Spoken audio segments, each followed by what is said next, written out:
heureux d'être avec vous. Exceptionnellement, nous allons répondre à cette question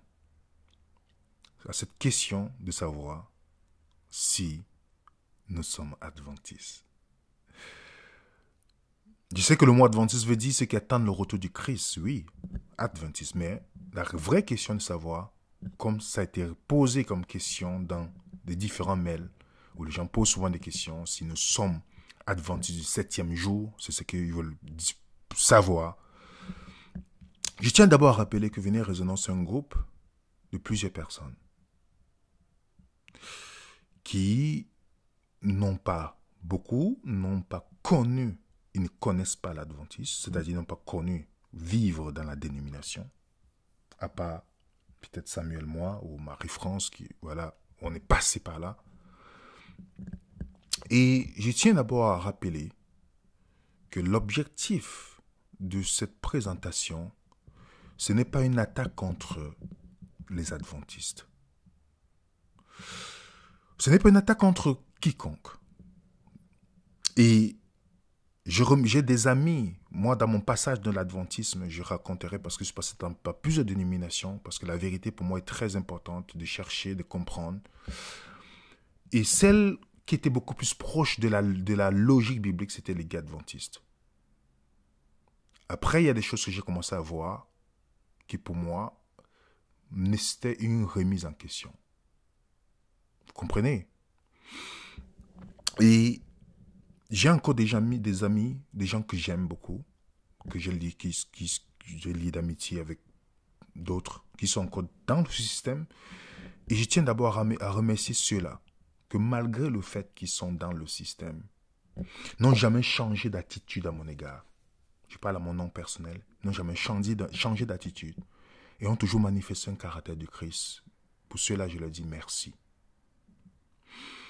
Il y a d'autres qui ne nous parlent plus. Certains parmi lesquels nous avons travaillé, il y a certains qui sont rattachés et ne nous parlent plus. Ils ont décidé de ne plus nous parler parce que pour eux, quand on ne parle plus du message adventiste, on est perdu. Ils ne nous adressent plus la parole.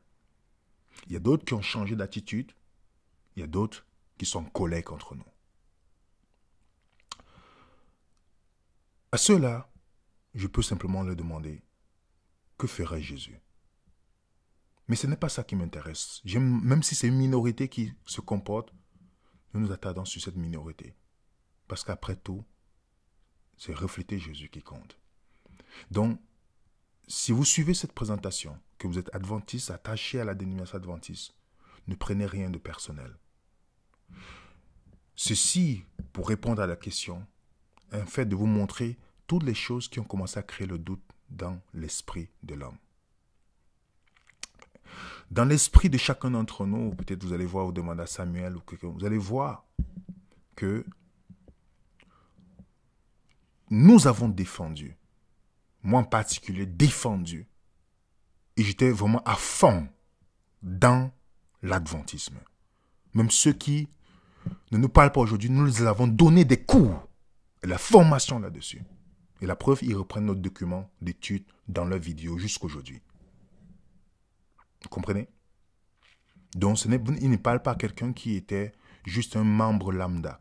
Il parle à quelqu'un qui a étudié les doctrines de la dénomination en profondeur.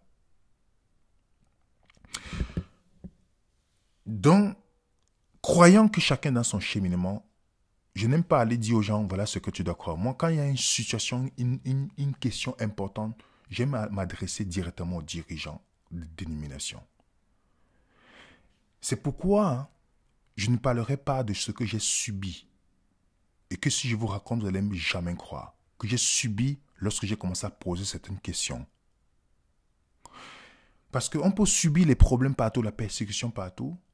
Mais si c'est vrai, vous allez rester. Donc ce n'est pas question de la persécution que je présente. Ce n'est pas la persécution qui est mon problème ici.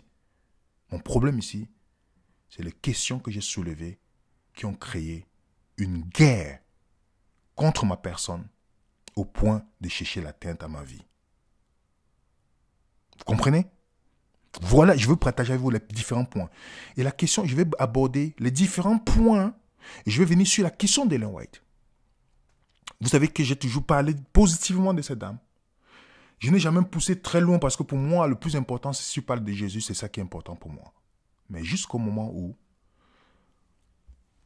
j'ai commencé à chercher l'investigation encore plus profonde pour voir pourquoi il y avait certaines incohérences qu'elle disait avec la Bible. Et je vais vous donner cette conclusion-là dans cette présentation. Ceci étant dit, en allant investiguer les premières choses qui m'ont toujours touché quand je suis devenu adventiste, c'est la question de la Bible, notre règle de foi. Cette revendication que la dénomination s'appuie uniquement sur la Bible, ça m'a beaucoup touché, les amis, pour vous dire honnêtement. Et dans cet article, dans un journal adventiste, Adventist Today, l'auteur dit Sola Scriptura, c'est compliqué. Rich Hammond, le 13 juillet 2023, il fait cet article. Dans l'article, il dit bien, historiquement, les adventistes du 7e jour se sont décrits eux-mêmes comme le peuple de la parole. Cette expression a pour but de transmettre l'idée que nous prenons la Bible comme seul critère de notre foi. Pour cette raison, nous étudions assidûment les Écritures pour en extraire des vérités. En effet, notre première croyance fondamentale affirme. Donc, et dans l'article, il explique comment le Sola Scriptura est compliqué de plus en plus dans l'enseignement adventiste. Puisque l'adventiste dit que l'Église catholique fonctionne avec les traditions. Elle est basée sur les traditions. Mais quand j'ai commencé à aller plus loin, je me suis dit, mais est-ce que ce que je vois sur la Scripture, et les choses viennent à votre esprit, vous dites, bon, peut-être c'est rien, on va continuer à avancer. La première chose, c'était d'abord, qui baptise? Vous allez voir beaucoup de laïcs adventistes ont peur de baptiser parce que le poste de pasteur, c'est le poste du oint. Et dans le fonctionnement local, chaque membre adventiste est inscrit comme dans une congrégation, comme c'est une association, c'est pas l'église, c'est une association, elle est inscrite comme association. Et l'adhésion se fait par la voie du baptême ou par la profession de foi, un adventiste impliqué dans la vie de congrégation. Mais, seul le pasteur peut baptiser. C'est pourquoi on dit, le pasteur ou la pasteur est employé par la fédération, la mission ou l'union d'église à laquelle l'église locale est rattachée. C'est la position de la direction la plus élevée de la congrégation. Les adventistes enseignent que le pasteur ou la pasteur a reçu un appel de Dieu, a servi l'église. Un pasteur ou est accrédité, puis ordonné au ministère pastoral. Une pasteur est seulement accréditée. Vous comprenez? L'Église adventiste n'a pas autorisé l'ordination des femmes au ministère pastoral. Néanmoins, depuis 1990, elle est autorisée à baptiser ou à célébrer les mariages. Le pasteur adventiste n'est pas élu par la congrégation, mais il est désigné par son administration pour le servir. Ça, c'est un petit point. Regardez bien, les amis. Montrez-moi dans la Bible où il y a un pasteur dans le Nouveau Testament à part Jésus. Montrez-moi où Paul a établi un pasteur. Montrez-moi dans la Bible où c'est les pasteurs, comme les gars adventistes disent. C'est seulement les pasteurs qui sont autorisés à baptiser, et peut-être les anciens temporairement, sur l'autorisation. Montrez-moi ça dans la Bible. Montrez-moi dans la Bible où vous voyez une femme pasteur ou un homme pasteur dans le Nouveau Testament. Si on fonctionne selon l'écriture, on doit le prouver, n'est-ce pas? Sur la scriptura. Si la Bible est notre seule règle de foi, voilà les choses qui ont commencé à me poser les questions. Et je me rappelle,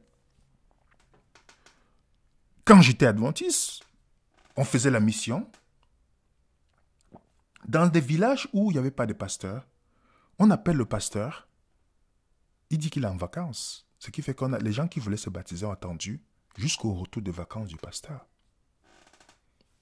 Parce qu'on croyait que c'est le pasteur qui doit baptiser. Pour ceux qui veulent savoir si le pasteur existe dans la Bible, vous avez cette présentation qui est disponible sur YouTube. Parce que je ne vais pas faire la présentation là-dessus. Mais comment vous pouvez mettre une femme pasteur? Vous avez vu une femme qui a baptisé dans la Bible? Vous avez vu un pasteur où le baptême, c'était les disciples.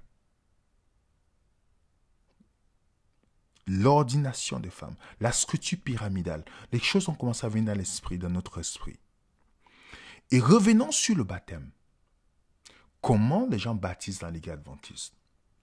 Dans le système adventiste, il y a ce qu'on appelle les 13 vœux de baptême. Parfois c'est réduit, mais en tout, l'un est 13 vœux. Avant de te baptiser, moi quand je me suis baptisé, il fallait que je dise oui. Et la question que j'ai posée, si j'ai dit non, on va me baptiser, on m'a dit non. On m'a dit non. Si je ne suis pas d'accord avec quelque chose, on ne va pas me baptiser. Vous comprenez? Et ces 13 vœux, c'est ça qui marque ton adhésion à l'association adventiste. C'est ça qui marque ton adhésion. Dans le 9e point, par exemple, est-ce que tu crois à l'organisation de l'Église et que tu vas supporter avec ta dîme et offrande? Je connais des gens qui n'ont pas été baptisés quand ils ont suivi l'étude sur la dîme et qui, il fallait le baptiser, ils ont dit on n'est pas d'accord parce que bibliquement, on ne les a pas baptisés. Il a fallu qu'ils nous contactent pour qu'on voit des gens qui pouvaient les baptiser selon l'endroit où ils sont. Vous comprenez? On ne les a pas baptisés. Si vous ne voyez pas ça comme une chose grave, c'est qu'on doit seulement prier pour vous, les amis. Donc le baptême est conditionné par la dîme.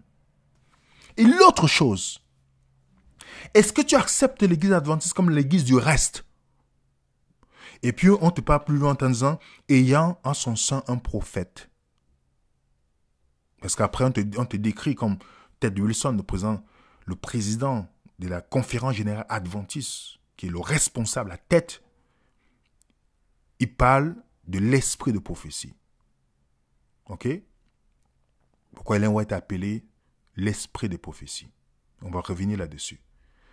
Donc dans ça, pour que tu te baptises, si tu ne reconnais pas ces points-là, on ne te baptise pas. Montrez-moi dans la Bible où, pour baptiser quelqu'un, il fallait lui conditionner, il fallait donner une condition, à part le fait d'accepter Jésus. Vous voyez les choses qui ont commencé à venir dans mon esprit, je dis, mais ça n'a pas de sens.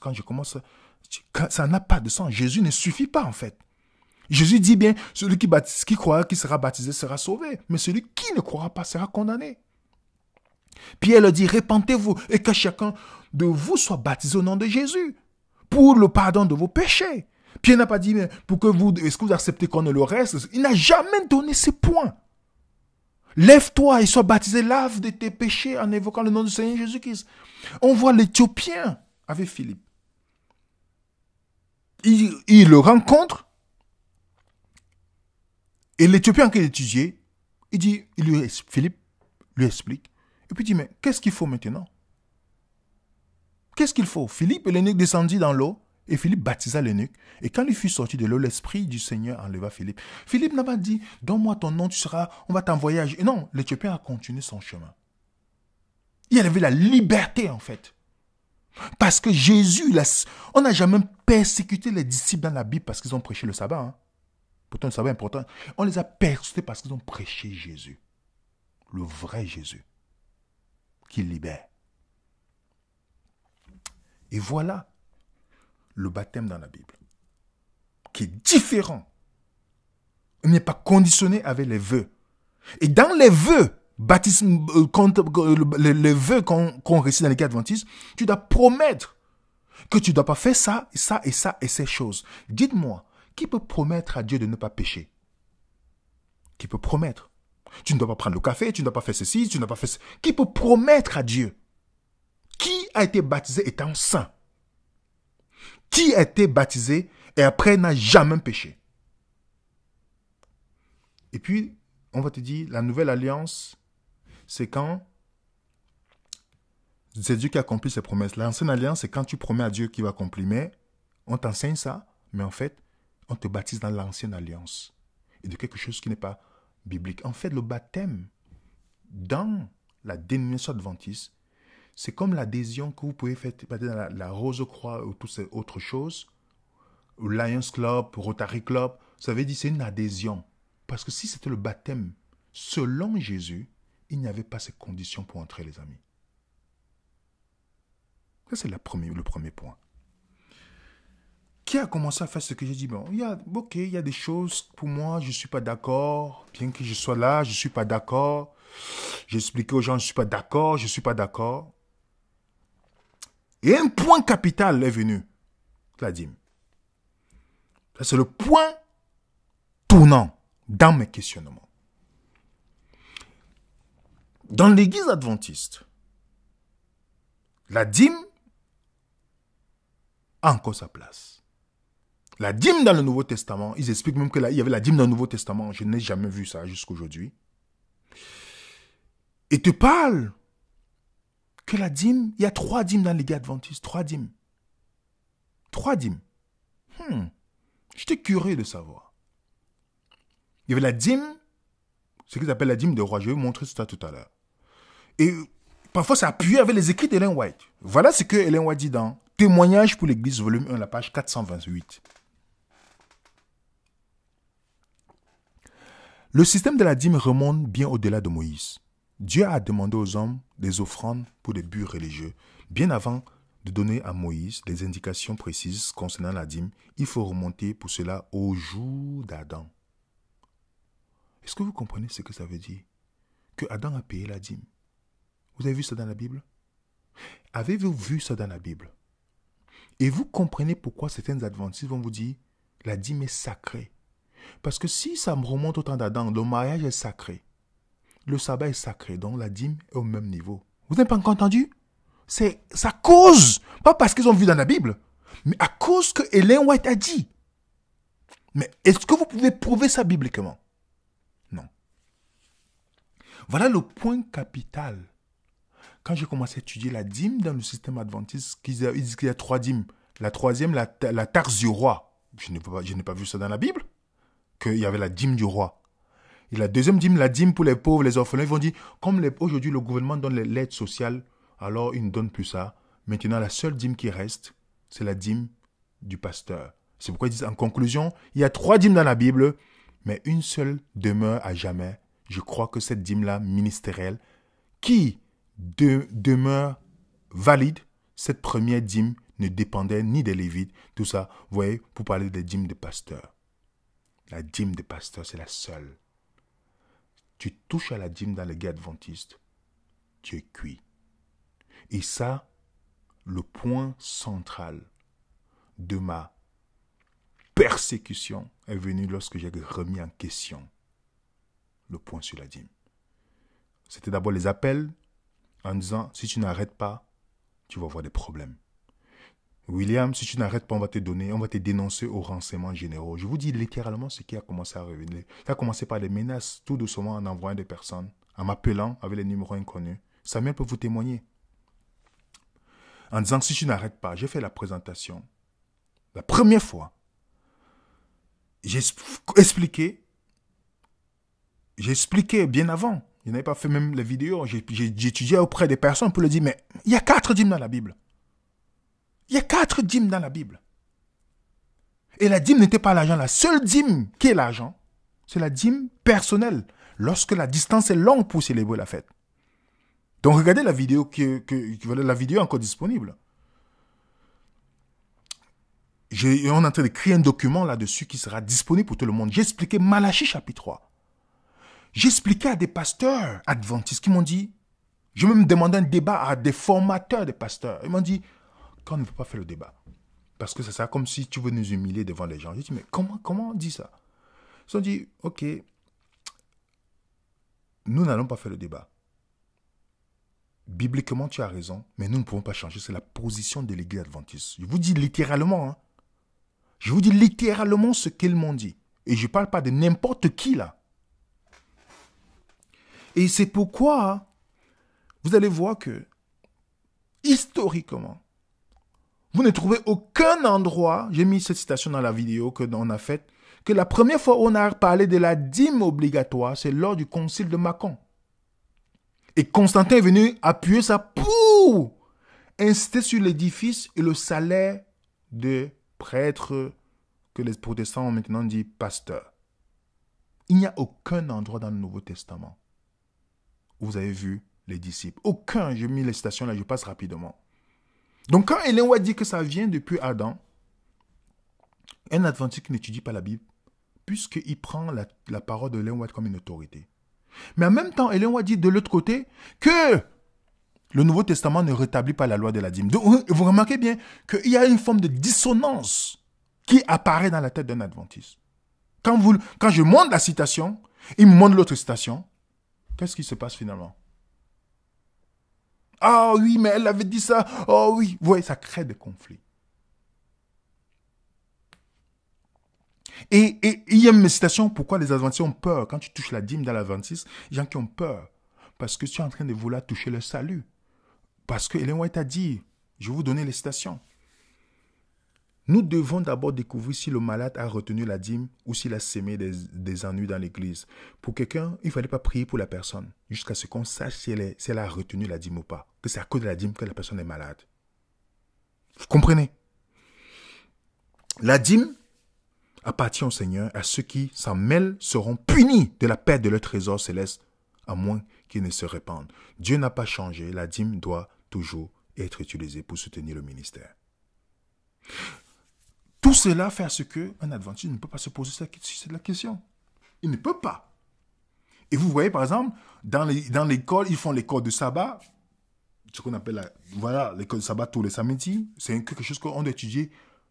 Tous les adventistes dans le monde étudient la même chose. Pour moi, j'étais contre ce fait-là. Ça veut dire que l'Esprit de Dieu ne peut plus fonctionner. On dit aux gens ce qu'ils doivent prier. On dit ce qu'ils doivent penser. Tout est carré dans ces écrits-là. C'est tout le monde. C'est obligatoire. Je vous dis, ceux qui me connaissent savent que j'ai rejeté ça. Je n'ai plus jamais touché à ça. Même participer, ça ne m'intéressait plus. Parce que dès que tu veux dire quelque chose qui va du compte, le moniteur il t'empêche de parler. Je dis, c'est fini pour moi. Ceux qui me connaissent vont vous dire que je n'ai jamais même pris le document pour dire que je vais étudier ça. Jamais. J'ai vu des erreurs. Et même ceux qui me connaissent vont vous dire que je n'ai jamais donné mon temps à ce document-là. On trace comment le membre doit penser, en fait. Comme chez les témoins Jéhovah. On trace. Les témoins Jéhovah, la même chose. Voilà comment vous devez penser, étudier. Voilà les sujets que vous devez étudier. Qui fait ça, en fait? Mais ce n'est pas ça le point. L'église adventiste dit que la maison du trésor, c'est l'église adventiste. Vous comprenez? J'ai fait la présentation, j'ai expliqué que la maison du trésor, que en harmonie avec les principes bibliques, la maison du trésor, c'est l'église adventiste. Qui a dit ça, en fait? Ça veut dire que vous prenez les thèmes bibliques et vous voulez à tout prix justifier que les gens donnent de l'argent. J'ai fait la vidéo. Elle est encore disponible dans la Bible, sur Internet. En prenant les textes bibliques pour montrer que la maison du trésor on n'a jamais mis la dîme dans la maison du trésor. C'était la dîme de la dîme, dont 1% qui entrait. Et on sait que la dîme n'était pas l'argent. 1%. Donc quand vous voyez Malachie qui dit « apporter dans la maison des trésors toutes les dîmes », vous posez la question, de quelle dîme il parle? De quelle dîme? C'était la dîme de la dîme. J'ai fait la vidéo, vous regardez la vidéo, elle est disponible. La documentation, on avait mis dans le groupe. Vous pouvez avoir accès. Donc, pour vous dire chronologiquement, voilà le point capital de mon éloignement. Bien que je fréquentais toujours des amis adventistes, tout ça, mais voilà ce qui m'a dit, ok, si il se trompe en disant que nous sommes la vérité, nous sommes le reste, tout ce qu'on enseigne est vrai, il n'y a rien, tout est bétonné, rien. Et que de l'autre côté, bibliquement, ce gros point pose un problème. Et c'est quand je discute avec un juif qui me dit, mais vous vous trompez, le rabbin n'a pas la dîme. La dîme n'existe pas. Et il y avait 4 dîmes. La dîme n'était pas l'argent. Nous ne faisons pas la dîme aujourd'hui. Le rabbin te le dit clairement. Tu dis, mais pourquoi il dit, mais le temple, en plus la dîme n'était pas l'argent. Comment vous, les chrétiens, vous demandez la dîme? Et le juif me dit, c'est pourquoi nous ne sommes pas intéressés au christianisme. Vous prenez certaines notions sans comprendre. Montrez-moi où les apôtres ont demandé la dîme dans la Bible. Même quand Jésus parle de la dîme, on a expliqué dans la vidéo, il décrit la dîme, il ne prescrit pas la dîme. C'est pourquoi quand il envoie ses disciples, il dit, ce qu'on vous donnera, vous prenez. Il ne dit pas que vous devez sortir Malachie chapitre 3 pour maudire les gens.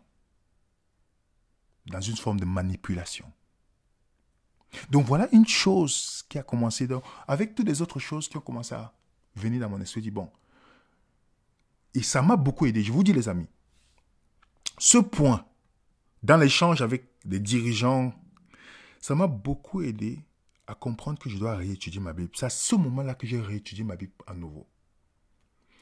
Parce que j'étais plongé dans la vision adventiste uniquement. Donc quand j'étudiais, c'était toujours dans la pensée adventiste. Et j'ai commencé à voir qu'il y a des choses qui ne sont pas bibliques. Bien que la prétention, c'est que tout ce que nous disons, c'est biblique. J'ai commencé à découvrir. Et ça, j'ai commencé à... C'est là où vous comprenez, on a fait désapprendre. Pour ceux qui connaissent, le moment où j'ai commencé la série Désapprendre pour réapprendre, ou Dieu en procès, vous allez mieux comprendre pourquoi.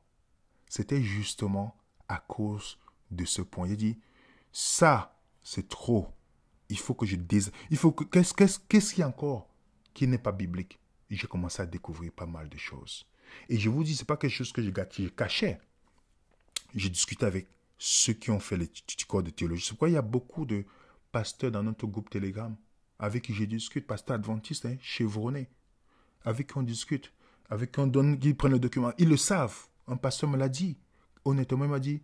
Il nous a dit, je vous parle des pasteurs de Collonges, pas un, pas deux, plusieurs, que c'est avec votre chaîne que j'ai commencé je me suis rendu compte que je n'étudiais pas la Bible. Je vous le dis littéralement. Et s'il écoute, il peut vous appuyer ce que je vous dis là.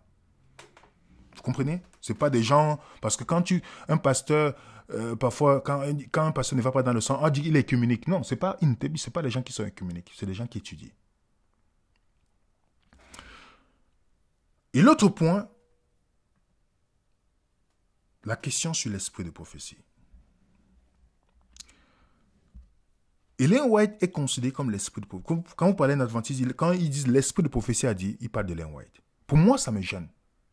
Ça me gêne parce que, bibliquement, ça n'a pas de sens d'attribuer cela à un être humain.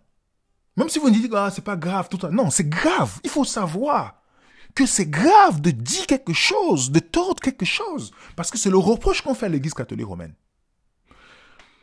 Le postulat, c'est le fait que l'Église du reste a les commandements de Dieu et le témoin de Jésus. Et par ricochet, le témoin de Jésus, c'est l'esprit de la prophétie. Que beaucoup d'adventistes utilisent cette phrase pour dire « Ah, c'est Ellen White qui est l'esprit de prophétie ». Ce n'est pas vrai, bibliquement. Bibliquement, l'esprit de la prophétie, c'est le Saint-Esprit. Et le témoin de Jésus existait déjà au temps de Jean. Il existait depuis longtemps. Je donne des passages, parce qu'on a fait la vidéo là-dessus, je ne vais pas m'attarder là-dessus. Et si vous étudiez c'est quoi l'esprit de prophétie dans la conception hébraïque, puisque Jean était un hébreu, était un juif. L'esprit de prophétie, j'ai mis ce document des théologiens qui ont fait les recherches, et que moi-même j'ai fait des recherches. L'esprit de prophétie dans la Bible, c'est le Saint-Esprit. Quand on dit l'esprit de la prophétie, c'est le Saint-Esprit en fait. Ce n'est pas un être humain, c'est le Saint-Esprit. Et même ce pasteur adventiste respecté, voilà ce qu'il dit. The controversy. Satan is after those who keep the commandments of God, have the testimony of Jesus, and by the way, the testimony of Jesus represents in Revelation 19:10, it talks about the spirit of prophecy. And what is the spirit of prophecy? The spirit of prophecy really is the Holy Spirit. Vous avez compris que l'esprit de prophétie, c'est le Saint-Esprit. Donc, les thèmes qu'on attribue à Ellen White, c'est très dangereux en fait. Parce qu'il n'y a que les Mormons qui considèrent Joseph Smith comme faisant partie de la divinité. Donc, les adventistes ne le savent pas d'une manière indirecte. Lorsqu'ils disent que Ellen White est l'esprit de prophétie, en fait, elle est le Saint-Esprit. Et quand on lit d'autres traditions, la vérité dont Jésus est le témoin est ce qui inspire la prophétie de ce livre. Et qui inspire? C'est le Saint-Esprit qui nous permet de témoigner de Jésus. Ok? Voilà des points d'abord à corriger. Et que ça gêne certaines personnes qui disent « Oh, mais pourquoi tu fais cette présentation ?» Je dis « Mais il faut dire la vérité aux gens. Il faut désapprendre. Pas parce que quelqu'un m'a dit, mais William, mais tu penses que tu es en train de compliquer l'évangile? Compliquer l'évangile? Est-ce que vous savez que l'évangile libère de l'erreur? Et je vais vous expliquer une chose. Ce n'est pas dans le mouvement adventiste que j'ai appris l'évangile. Je l'ai déjà expliqué. Jésus, c'est pas Jésus que j'ai découvert là, en fait. Donc, ce n'est pas une complication de l'évangile de pouvoir retourner dans le sens des mots. Ce n'est pas compliqué l'évangile.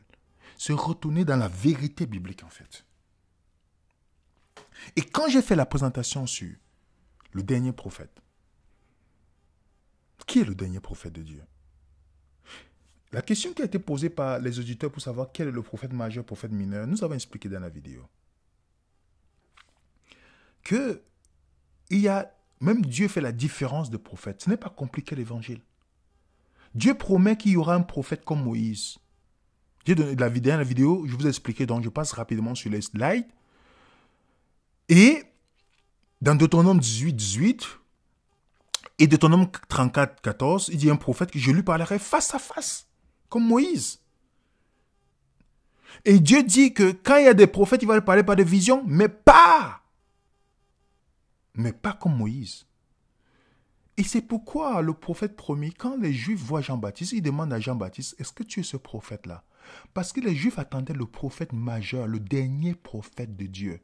Prophète veut dire Nabi, celui qui parle de la part de Dieu. Qui peut, à part Jésus, parler de la part de Dieu?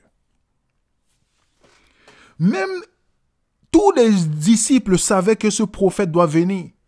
Tous les disciples, ils attendaient ce prophète-là spécifiquement. Est-ce qu'il n'y avait pas les prophètes au temps des disciples? Il y en avait. Mais ils n'étaient pas vus comme ce dernier prophète. Ils savaient tous qu'il y avait un prophète majeur. Il y avait les prophètes au temps des disciples. Voilà les textes bibliques, il y avait les prophètes. Mais il n'était pas le prophète majeur. On ne sait même pas ce que les prophètes ont dit.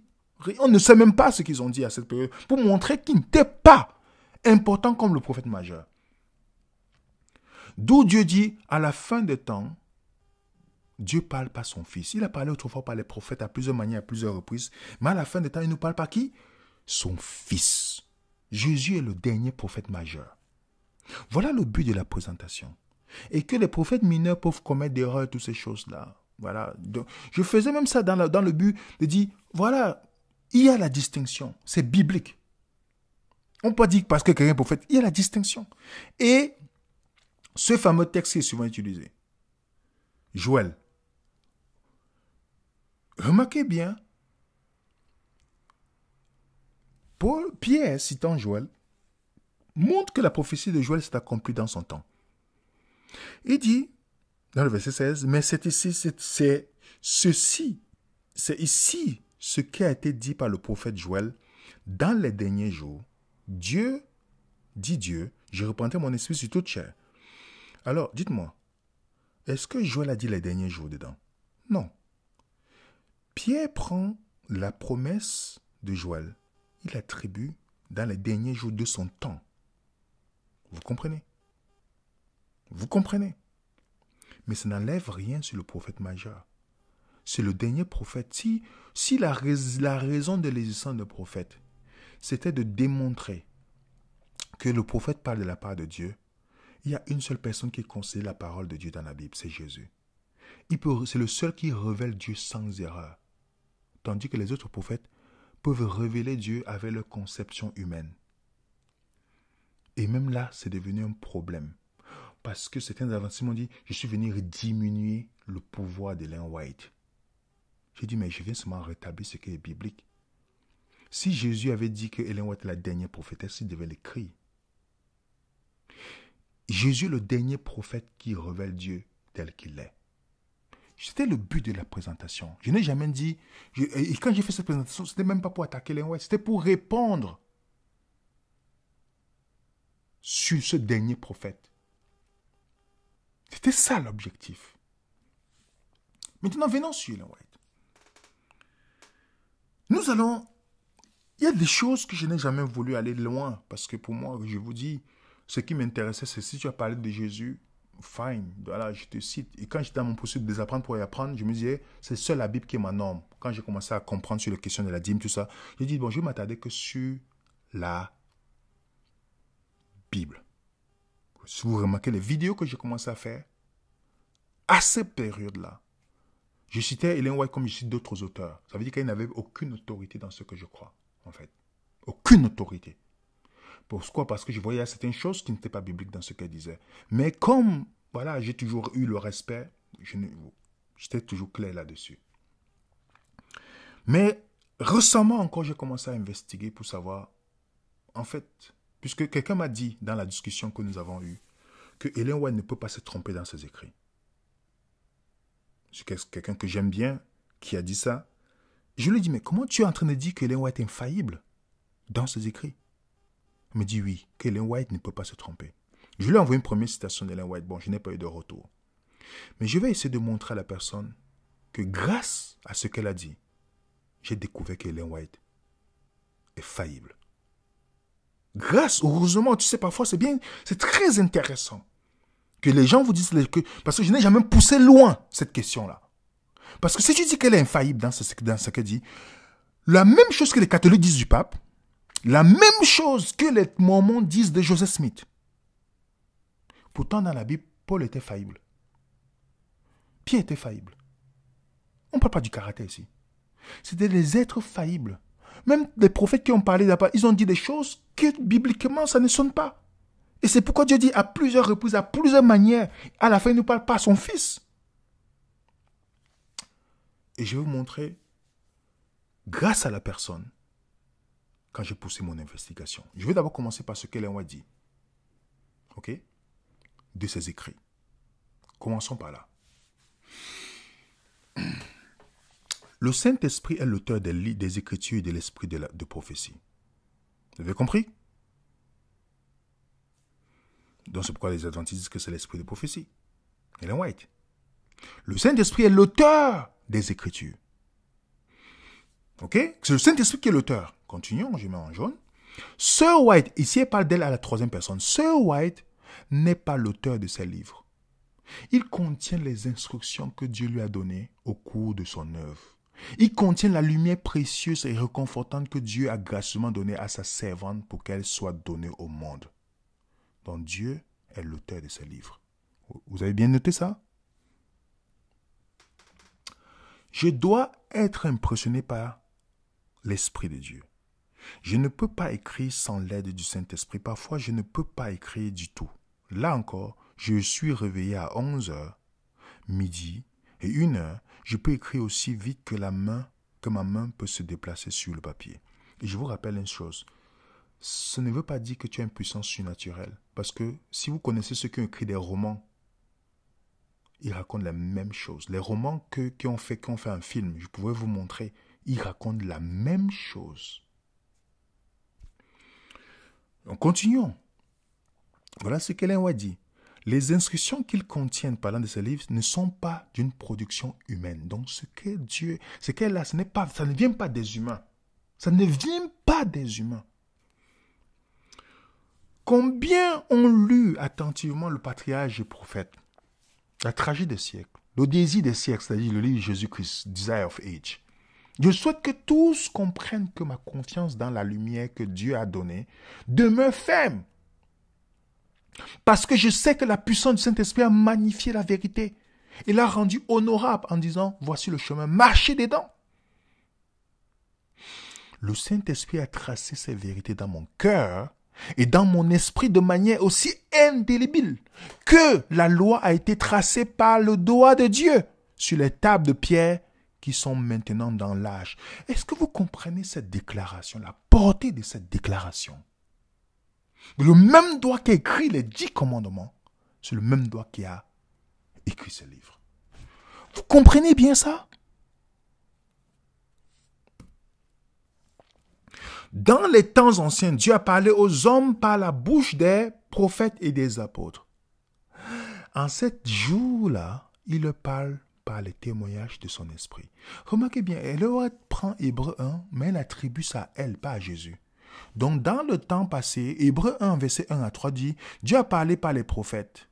À la fin, il nous parle par son fils. Ellen White dit, dans le temps passé, Dieu a parlé par les prophètes. À la fin, il nous parle par qui? Par elle. Est-ce que vous comprenez, en fait? Est-ce que vous comprenez pourquoi beaucoup ne peuvent même pas se poser la question sur son infaillibilité? Et maintenant, on va aller encore à un autre point. Voici ce qu'Ellen White dit si vous doutez de ses écrits. Et c'est pourquoi vous allez voir que beaucoup ne peuvent même pas se remettre en question sur cette question. Parce qu'elle a dit, écoutez bien, il y aura une haine contre les témoignages qui est satanique. Les œuvres de Satan seront de perturber la foi des églises en elles. Pour cette raison, Satan ne peut pas avoir une voix aussi claire pour introduire ses tromperies et enchaîner les âmes dans ses illusions si les avertissements, les réprimandes et les conseils de l'Esprit de Dieu est écouté. Une chose est sûre, les adventistes du 7e jour qui prennent position sous la bannière de Satan abandonneront d'abord leur foi sur les avertissements et les réprimandes contenues dans les témoignages de Ellen White. Vous comprenez que c'est un adventiste quand une dame a dit récemment, une dame adventiste a dit que moi c'est Satan qui me dirige, elle s'est basée sur ça en disant que le fait que je ne prenne pas en considération les écrits d'Ellen White dans mes présentations, je suis possédé par Satan. Bon, elle a dit ça, je respecte, je ne suis pas quelqu'un qui soit susceptible, donc je ne réponds pas. Je seulement dit, ok, merci beaucoup, c'est bien. Donc, elle se base sur ça. Donc, la première étape, c'est d'abandonner ses écrits. Pas Jésus, ses écrits. C'est là où tu es avec Satan. L'ennemi cherchera à séduire les âmes de la vérité, mais tous ceux qui croient que le Seigneur a parlé par l'intermédiaire de Sir White, lui a donné un message et sera à l'abri de nombreuses illusions qui surgiront dans ces derniers jours. Est-ce que vous comprenez? Si vous croyez que Dieu a parlé par Ellen White, Dieu va vous protéger à la fin des temps de l'illusion qui va venir. Donc malheur à vous si vous ne croyez pas. Dieu ne va pas vous protéger. Cette déclaration est très forte. Je connais ton danger. Si tu perds confiance, si vous perdez confiance dans le témoignage, vous vous éloignez de la vérité. Les témoignages portent soit le sceau de Dieu, soit le sceau de Satan. Si vous diminuez la confiance du peuple de Dieu dans le témoignage qu'il leur a envoyé, vous vous rebellez contre Dieu aussi certainement que Corée, Datam et Abiram. Vous savez quoi? Il est en train de dire ici que si vous rejetez ces écrits, vous allez avoir les mêmes sorts qui sont réservés lors de la révolte de Corée de Nombre chapitre 16-17. Si vous rejetez ces écrits. Alors, si quelqu'un vit dans la peur et que émotionnellement vous n'êtes pas solide et que vous lisez ça, c'est normal que vous n'allez jamais, dans la dissonance cognitive, vous n'allez jamais vous poser une question quelconque. Parce qu'on vous a déjà dit que si vous rejetez cela, vous rejetez Dieu. Qui veut rejeter Dieu? Personne. Donc comprenez aussi cette personne qui, dans l'endoctrinement, quand on te répète quelque chose plusieurs fois, est-ce que les écrits d'Ellen White viennent de Dieu? Voilà la question maintenant. Et ceux qui croient à tous ces écrits, vous allez me dire la part qui vient de Dieu ou pas. Vous allez après ce point que je vais présenter. Parce qu'elle dit bien que ces écrits, elle n'est pas l'auteur, mais c'est Dieu qui est l'auteur. Elle dit que ce n'est pas une œuvre humaine, n'est-ce pas? Est-ce qu'on est d'accord? Ok, je bois un peu d'eau. Voilà. Vérifions. Les contemporains d'Ellen White ont tous cru qu'Ellen White était inspiré. Non.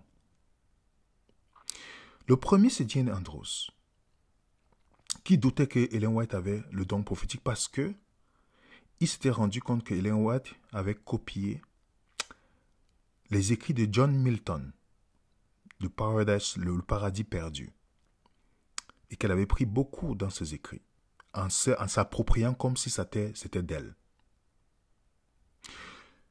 Beaucoup de pionniers adventistes croyaient à des choses que si... Vous savez que beaucoup d'adventistes qui disent qu'il faut tourner vers les pionniers, ils se tournent vers les enseignements des pionniers, beaucoup de choses qui n'étaient pas bibliques. Je vais revenir là-dessus tout à l'heure.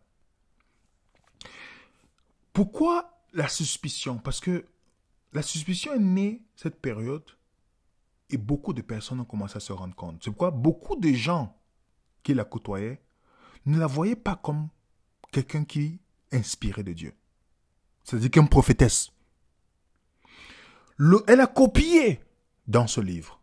Et je vous pour aller, pour ceux qui veulent pousser loin, aller dans ce site où ils ont fait un travail, c'est les adventistes de plusieurs générations et qui ont fait un travail extraordinaire de comparaison de textes, des écrits des autres auteurs, de ce qu'Ellen White a pris, mot pour mot.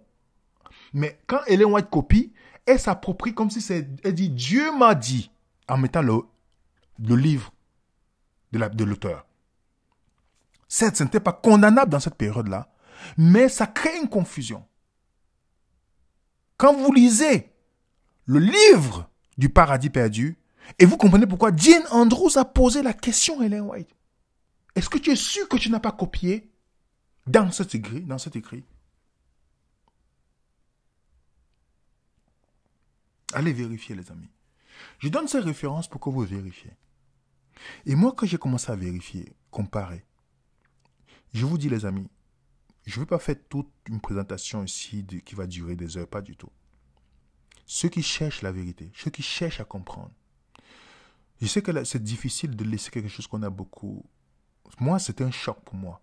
J'ai fait des jours sans dormir. Je me suis dit, mais pourquoi je ne suis jamais allé aussi loin?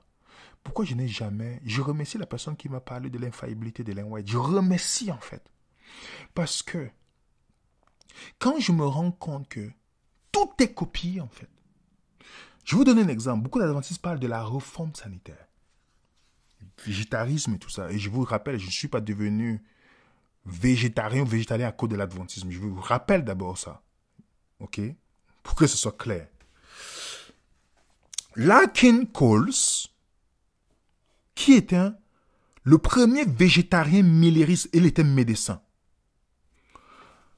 Il est connu dans le monde de la médecine, peut-être dans le site. C'est l'un des premiers gens à dire le tabac, comment arrêter de fumer, toutes les techniques là, tous ces points-là. C'était celui le premier, Larkin Coles.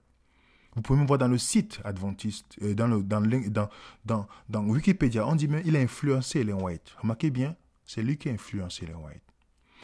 Ellen White a copié tout ce qui est santé chez Larkin Coles. Ce n'est pas une révélation divine. Elle a copié chez Larkin Coles. Si vous comparez les premiers écrits d'Ellen White sur la santé, c'est mot pour mot du livre de Larkin Coles. Il y a quelqu'un qui a fait la vidéo. Vous pouvez taper sur YouTube, test de prophète. Vous mettez Ellen White. Vous mettez test, vous allez voir. Il a fait la comparaison de tous les textes. Regardez bien. Elle copie chez l'auteur, mais elle ajoute quoi? Il m'a été montré. Il m'a été montré. Après, mais le texte de l'auteur. Donc, comme si c'était une révélation divine, en fait. Vous voyez, la personne compare. Regardez, les mêmes mots apparaissent. Vous regardez le livre que Ellen White a écrit, témoignage, vous regardez ce que l'autre écrit. Mon frère, ma soeur, copier. Et ce qui a fait ce que un des premiers pasteurs adventistes, Walter Ray a dit, mais il s'est rendu compte que Ellen White a copié chez beaucoup de personnes. Il écrit le livre The White Lie, qui est disponible. Et il a commencé à s'interroger en disant, mais il y a un problème ici. Il y a un problème. Dans son livre, à la page 22, il dit, elle a copié chez plus de 88 auteurs. Certes, ce n'était pas condamnable dans ce temps-là. Le problème, c'est qu'elle n'a jamais attribué ça que c'est ces auteurs-là, en fait. Elle disait ça que c'est son inspiration. Et il a fait la comparaison dans le livre. Que regardez, elle dit, il m'a été montré, mais elle cite que l'auteur. Exactement. Comment? Ok, toi qui crois aux écrits d'Ellen White, comment tu sais qu'est-ce qui est inspiré ou pas? Puisqu'elle a cité cet auteur, elle dit, il m'a été montré. Comment tu sais? Qu'est-ce que tu fais comment tu fais la différence? Pour moi, c'est troublant. Juste de regarder tout ce que, quand vous comparez, mot pour mot, les amis, Larkin Coles, Ellen White a copié. Et vous savez ce que les adventistes disent de ce monsieur? On attaque, on ne parle pas de ce qu'il a dit, on commence à attaquer sa personne. Il a fait le livre, il a démontré les points, il a dit, est-ce qu'elle n'a pas copié? J'ai essayé de regarder ce que les réponses à ça, parce que j'aime toujours regarder dans la neutralité, j'ai vu que l'argument que ces gens-là donnaient, ça n'enlève pas le fait qu'elle a copié chez ces auteurs-là. Et sans jamais attribuer que c'était de ces auteurs-là. Le livre Éducation que j'aimais beaucoup, c'est copie sur copie, les amis. J'ai dit, mais c'est pas possible. Et Robert Olson, qui a travaillé sur Ellen White State, G. White State, il dit, il n'y a aucun doute dans l'esprit d'Ellen White quant à l'inspiration générale de la trahie des siècles. Même si peut-être 50% ou plus du contenu du livre provenait d'autres sources. Est-ce que vous savez qu'elle a trahi des siècles? Elle a pris chez White, Willie, G.A. Wiley. Oui, beaucoup de choses. Et il reconnaît plus de 50%. Mais tu dis que c'est Dieu qui t'a inspiré ça. Mais c'est 50% que tu as pris chez les autres, plus de 50%.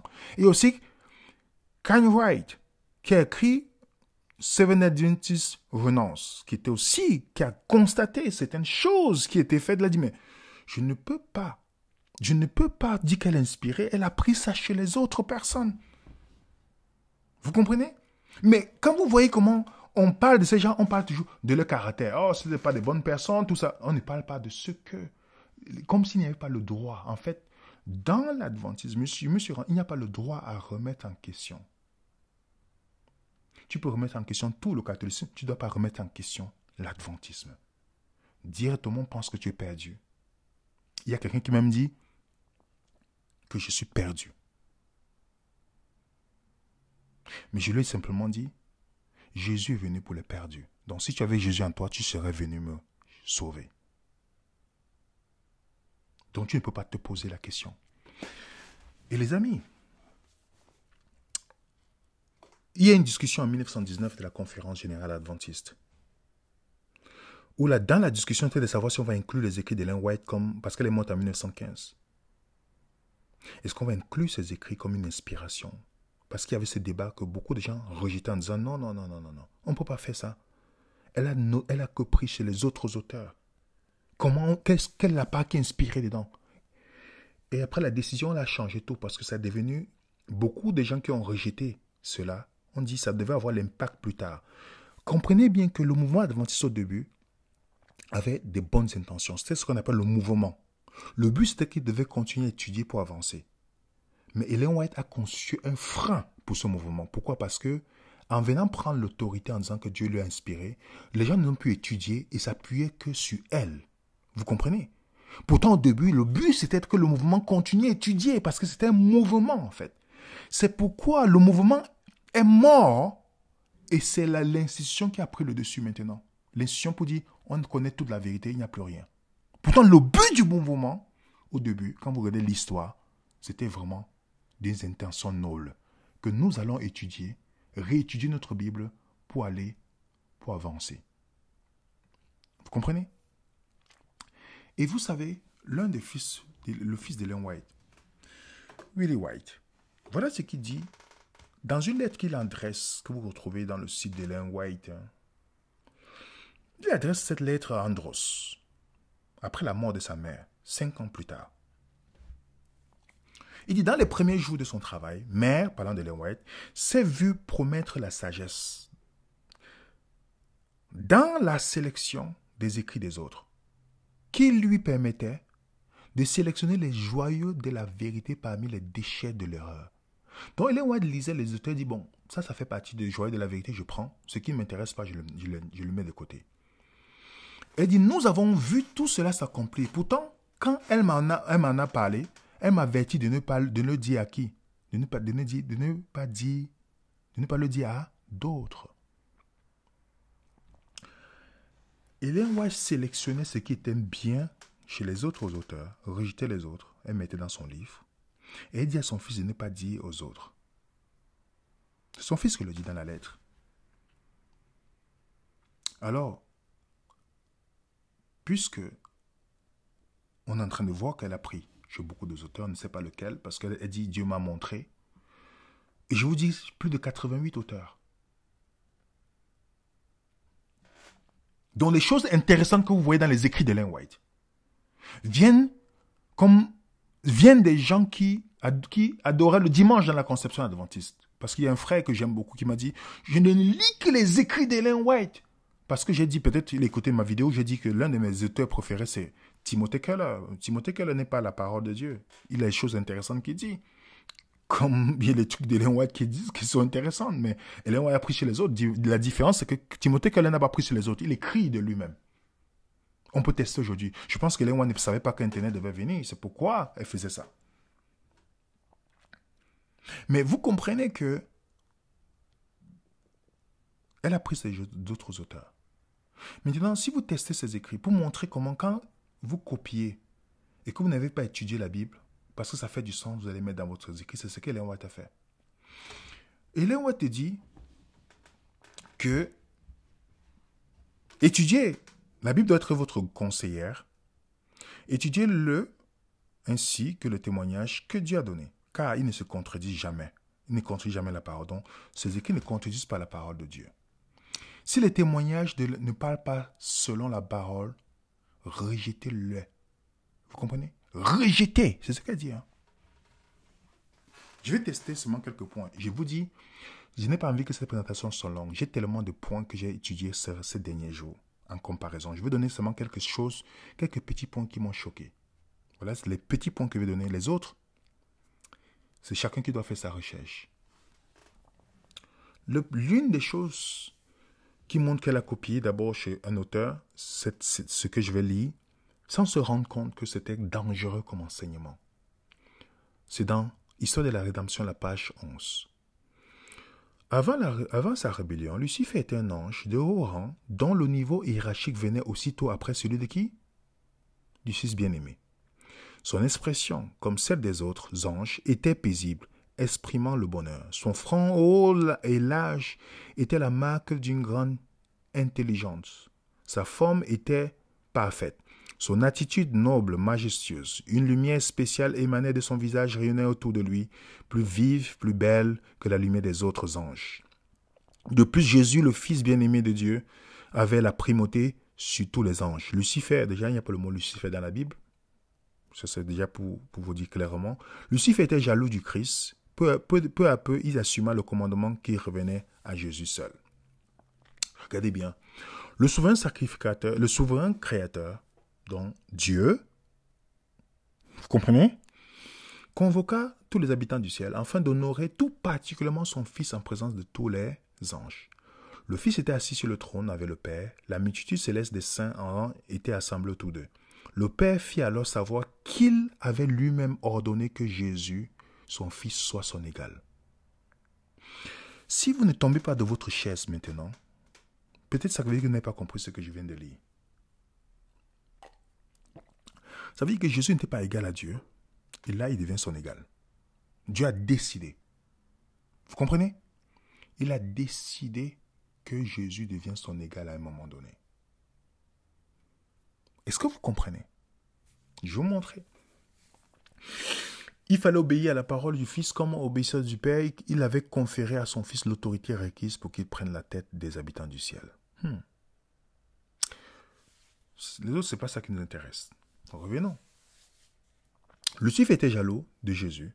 Il l'enviait. Cependant, quand tous les anges se prosternaient devant Jésus pour reconnaître sa suprématie, son autorité légitime, il s'inclinait avec eux, mais son cœur était rempli de haine et d'envie. Le Christ faisait partie du conseil spécial de Dieu concernant ses plans, tandis que Lucifer ne les connaissait pas. Le Fils, où est le Saint-Esprit dedans? Beaucoup d'antitrinitaires que vous voyez qui disent que Jésus a un commencement, ils se basent sur ces écrits-ci. Quand vous leur dites qu'il faut retourner, ils disent qu'il faut retourner la foi des pionniers. Ils se basent sur ça. Que même si vous le montrez bibliquement, mais comme Ellen White est vue comme prophétesse, il se base sur ça. Donc, Jésus est devenu égal à Dieu. Donc le Père fit savoir qu'il avait ordonné par lui-même que le Christ, son Fils, soit égal à lui-même. Donc il a ordonné. Vous lisez aussi ici, elle dit, Christ a reçu une position élevée, il était rendu égal au Père. Vous comprenez? Vous voyez encore, l'homme Christ Jésus n'était pas le Seigneur Dieu Tout-Puissant. Ça change tout à l'évangile. Et vous savez l'erreur de Ellen White? C'est qu'elle a copié chez John Harris. Si vous regardez, vous comparez, le livre The Great Teacher, elle a copié sans se rendre compte que Harris avait une conception erronée de Jésus. Et Harris faisait les choses, il ne dit pas qu'il est inspiré de Dieu quand il écrivait. Voilà, dans son imagination, il faisait des choses. Ellen White a copié. Copié. Et elle-même dit, tout ce qui contredit la parole de Dieu, nous pouvons en être sûrs, vient de Satan. Jésus est devenu égal à Dieu. Est-ce que Jésus avait une position inférieure? Parce que quand vous voyez les adventistes, quand ils disent que next to Lucifer, next to Jesus, Lucifer, donc en disant qu'après Jésus, il y avait Lucifer dans les rangs. Vous vous rendez compte ce que ça fait dans l'évangile? Et est-ce qu'elle s'est trompée sur ça? Oui, parce que la vision qu'elle a donnée là, c'est la vision des Mormons, des témoins de Jéhovah, des Bahaïs. Si tu dis ça de Jésus, c'est terrible. Même si tu dis ailleurs quelque chose, c'est terrible. Et je vous dis, il y a aussi la position du sceau de Dieu. La raison pour laquelle beaucoup d'adventistes disent que le sceau de Dieu, c'est le sabbat, même si tu le montres bibliquement, c'est parce qu'Ellen White a dit. Ellen White a dit, le sceau de Dieu, c'est le sabbat. Le signe ou sceau de Dieu est révélé par l'observation du sabbat du 7e jour. La marque de la bête est à l'opposé de celle-ci, l'observation du premier jour de la semaine. Elle a dit ça, c'est coulé sur le béton. Même son mari dit, le sceau, le sabbat est le sceau et le scelleur c'est le Saint-Esprit. Mais quand j'ai commencé à désapprendre pour y apprendre, et je ne suis pas le seul, je ne dis pas que je suis le seul, on a fait une vidéo. Et dans la vidéo, on a expliqué que dans l'Ancien Testament, le sceau était la circoncision, la Pâque, les fêtes juives et le sabbat. On a démontré ça. Que comment vous choisissez le sabbat? Même quand Ézéchiel 20, verset 20, quand il dit ce sera un signe, c'est les fêtes juives ici dans Ézéchiel 20. Ce n'est pas le sabbat du 4e commandement. Vous comprenez? Et un autre argument, non, c'est parce que dans le sabbat, l'Éternel a fait les cieux, la terre, la mer et tout ce qui est contenu. Mais même quand Dieu parle des autres fêtes, des autres lois juives, il dit la même chose. L'Éternel, voici ton Dieu, appartient les cieux, la terre, la mer et tout. Donc, quel est le point? La Torah était aussi le sceau de Dieu dans la Bible. Et j'ai donné les références où on voit les mêmes choses. Le nom, le Dieu, tout. J'avais donné tous les versets, on voit le territoire, le Seigneur, tout on voit. Mais ça n'a jamais été pris comme le sceau de Dieu. Comment c'est possible? Pourtant, Jésus est le nom qui sauve. Est le nom au-dessus des noms, est le territoire, à toute chose. Tout s'accomplit en Jésus. Qui fait le scellement? Vous avez été scellés du Saint-Esprit. Le but du Saint-Esprit pour nous sceller, c'est de quoi? Pour avoir le caractère de Dieu. On a expliqué que dans le livre d'Apocalypse, le mot sceau de Dieu, scellé, les 144 000, dans l'Apocalypse chapitre 7, c'est les mêmes gens. Ils ont le sceau de Dieu de l'autre côté. Dans l'Apocalypse 14, ils ont le nom de Dieu. Et le nom de Dieu, c'est son caractère. Et ça, c'est normal. Le Saint-Esprit veut que tu révèles Christ. Et la preuve, Jésus, qui est l'exemple, dans la vidéo, on a expliqué. Jésus a le sceau de Dieu. On te dit qu'il est marqué du sceau de Dieu. Alors, Jésus était marqué du sabbat ou de son caractère? Du caractère. Quelqu'un qui est logique. Et même quand Jésus se tourne, il dit, comment vous allez savoir, vous, mes disciples? Il n'a pas dit ceux qui observent le sabbat. Pourtant, le sabbat est une chose importante. Mais il a dit quoi? C'est à ceci vous connaissez. Donc, si vous voulez savoir que vous êtes disciples de Jésus, c'est l'amour. Ce n'est pas parce que vous gardez le sabbat. Si c'était le sabbat, Jésus n'avait pas dit aux pharisiens, votre père est du diable. Il n'avait pas dit ça. Et c'est pourquoi la conception que le sabbat est le sceau de Dieu, la marque de la bête sur le dimanche, sans savoir qu'il n'y a pas que la marque de la bête, il y a, il y a le nom de la bête, il y a le nombre de son nom, voilà, il y a toutes ces choses qui sont souvent occultées en se focalisant sur la marque de la bête. Mais il y a une chose que vous devez savoir. La bête de livre d'Apocalypse 13 ne pêche pas contre un commandement. Il pêche contre les 4 premiers commandements. J'ai mis la référence ici, là. Contre les 4, pas un seul. Pas un seul. Vous comprenez? Vous comprenez? Et c'est pourquoi le sceau de Dieu, j'ai fait les vidéos là-dessus. Le sceau de Dieu ne peut pas être le sabbat. Bibliquement, ça n'a pas de sens. Ça a le sens seulement dans la tête de quelqu'un qui dit Ellen White est la vérité. Et est-ce que le sabbat, le samedi, c'est un jour d'adoration? J'ai démontré qu'on adore Dieu tous les jours. Bibliquement, on adore Dieu tous les jours. Le sabbat, c'est le repos. J'ai démontré le repos que ça donne. Et je ne suis pas le seul. Et je comprends maintenant pourquoi cet ancien pasteur adventiste qui est toujours invité dans l'adventisme, il avait un haut grade. Il a toujours posé la question en disant que ce que les adventistes croient aujourd'hui est vraiment, est-ce qu'on ne peut pas remettre en question tout ce qu'ils croient?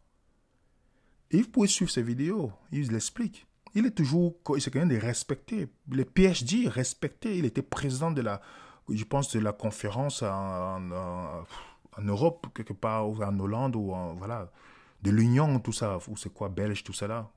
Il était respecté. Et dans un article, il écrit, est-ce que la loi du dimanche arrive-t-elle? Dans son site, il a son site personnel. Il explique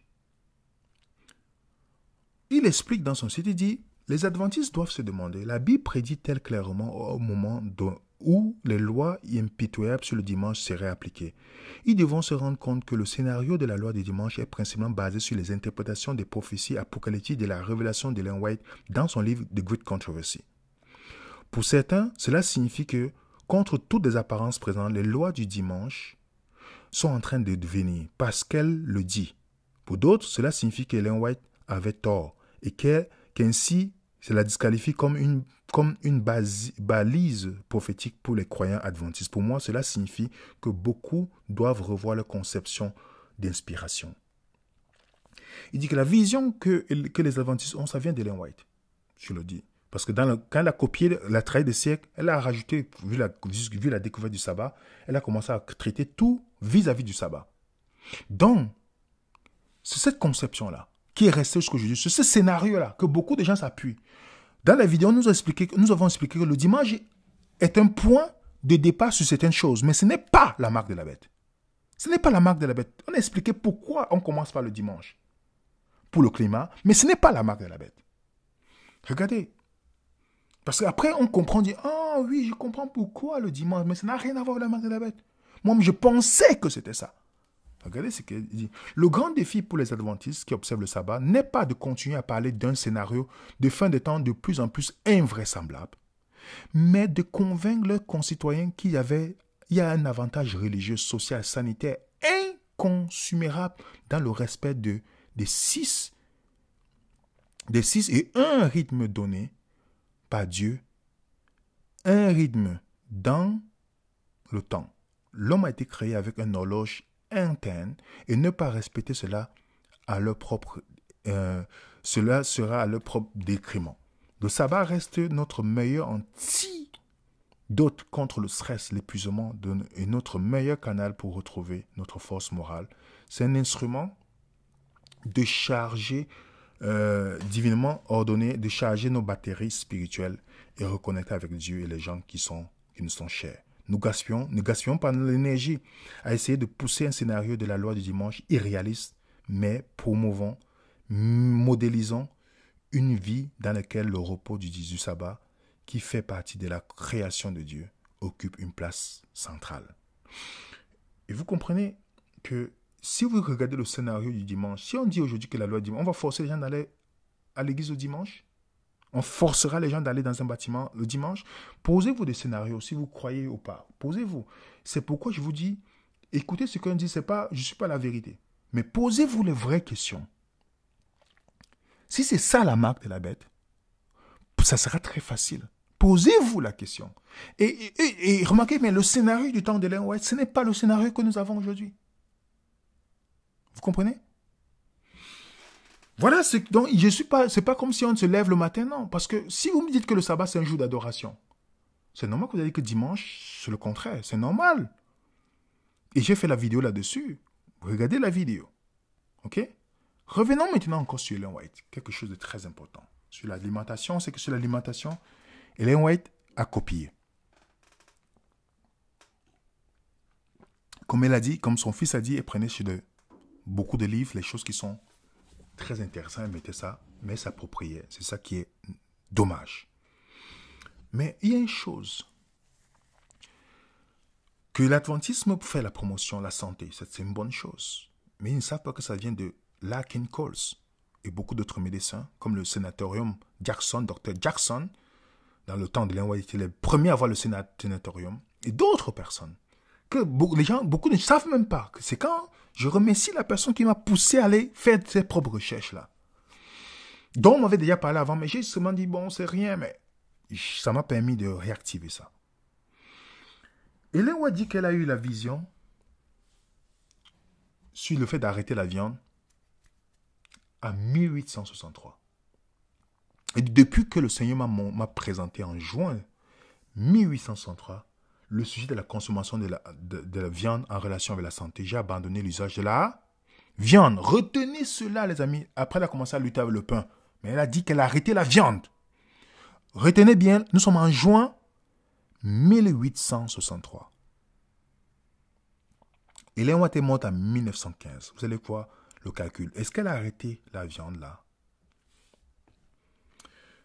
Elle a commencé à parler du végétarisme en disant par exemple que les prières, elle dit vous mettez sur vos tables du beurre, la viande, les œufs. Vos enfants en mangent. Ils sont nourris avec des choses même qui exciteront leur passion animale. Alors que vous venez à la réunion et demandez à Dieu de bénir et de sauver vos enfants, jusqu'où vont vos prières? Donc en fait, quand vous mangez toutes ces choses-là, vos prières ne vont rien nulle part. En fait, la viande qui excite les passions, ça ne vient pas d'Ellen White, ça vient de Larkin Coles. Parce que c'est un médecin, il a fait les recherches. Donc, elle cite ça simplement. Donc, pour Ellen White, si tu manges la viande, ta prière n'y va nulle part, en fait. Continuons. Vous allez comprendre. Retenez 18 juin 1863. Retenez cette date.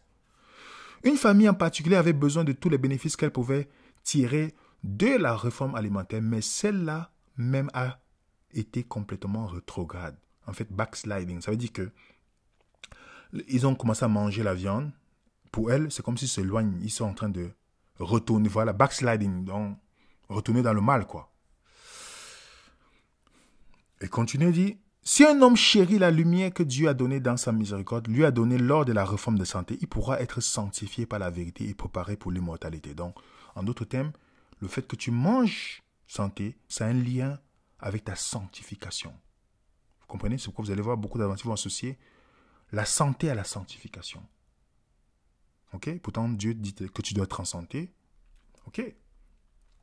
Parmi ceux qui attendent la venue de Jésus, du Seigneur, la consommation de la viande finira par être supprimée. La viande cessera de faire partie de leurs alimentations. Vous avez vu? Vous avez compris? Pour ceux qui acceptent la vérité que Dieu a donnée sur la réforme de la santé, qui subsistent de la chair d'animaux morts, donc qui continuent à manger, ne peuvent pas présenter la vérité aux autres.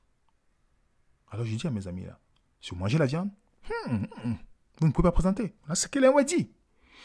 Aucun homme ne devrait être mis à part en tant qu'enseignant du peuple, alors que son propre enseignement ou son exemple contredit le témoignage que Dieu a donné à ses serviteurs en matière de l'alimentation. Son mépris de la réforme de santé ne lui permet pas d'être le messager du Seigneur. Moi, j'ai souvent cité ça.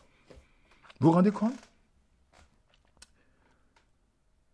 Et quand vous parlez à un pasteur qui n'est pas végétarien dans l'adventisme, vous savez ce qu'il te dit? Il te dit, moi je sais que...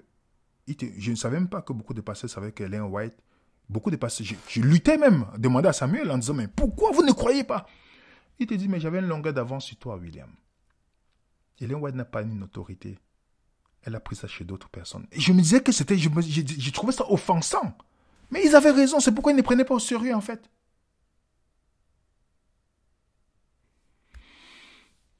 Dieu a mis en lumière la réforme de la santé. Et ceux qui la rejettent qui? Dieu. Beaucoup de ceux qui ne sont pas aujourd'hui, qui ne sont qu'à moitié convertis sur la question de la consommation de la viande, quitteront le peuple de Dieu pour ne plus s'attacher avec eux. Vous avez compris? C'est une prophétie qui donne que beaucoup de ceux qui sont qu'à moitié convertis sur la question de la consommation de la viande quitteront le peuple de Dieu. Donc, elle donne une prophétie. Donc, pour Ellen White, tu ne peux pas présenter la vérité si tu manges la viande. Tu ne peux pas prêcher. Dieu a dit que les végétariens seront ceux qui vont attendre le retour de Christ, comme dans ce que j'ai donné. Si vous mangez la viande et tout ça, le bœuf, vous êtes recouvert. Moi, je suis végétalien. Hein. J'étais végétarien au début, peut-être 2-3 ans, quand j'ai connu, c'est dans l'Adventisme que j'ai compris c'est quoi le végétalisme, tout ça, j'ai comparé avec la science, tout ça, mais vous comprenez déjà la différence ici. C'est très intéressant. Maintenant, est-ce qu'elle a mangé la viande? Elle a dit qu'elle a reçu la vision, elle a arrêté la viande en juin 1863, n'est-ce pas? Lisez l'article, ce qui est fait dans un site adventiste. Il est où est le végétarisme? Est-ce que vous savez que, je vous mets ça, vous pouvez taper, vous allez lire. Vous lisez, vous allez voir que Ellen White a continué, malgré qu'elle a dit que le 10 juin 1863 qu'elle ne mangeait pas, elle a continué à manger la viande, manger les fruits des mers, manger les crevettes et toutes ces choses. Elle a dit qu'elle a arrêté, n'est-ce pas? Vous comprenez? Est-ce que vous savez combien d'années Ellen White a arrêté réellement?